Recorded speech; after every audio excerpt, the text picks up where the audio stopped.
Assalomu alaykum hurmatli O'zbekiston ahli do'stlar, qaranglar, hozir bomdod namozidan endi chiqib keta tursam, onaxonimiz yugura keldi, "Ne deyik?" deb ko'rganmisizlar? Qachondan beri ketadi? Ko'p vaqtdan beri o'sha 120 degandan keyin to'xtab qoldi-da. Her günde ko'rar edim, ishni derdimni qo'yib sanaga yuguradim edim. Telefonga bizlardan yetirsin. Shunday bir ozgina qiynalgan yeringda qiynalib yig'lab o'tirar edim. Mana yosh katta insonlar mana shunday kuzatib, padesha qilib turibdi. Sinandi balani tug'gani uchun onangga rahmat.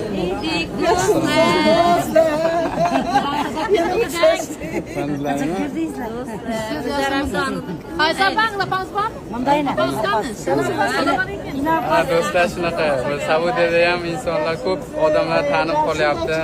Hammaga rahmat, kuzatganlarga. Nima qilay do'stlar, shuncha odamni ko'pchilik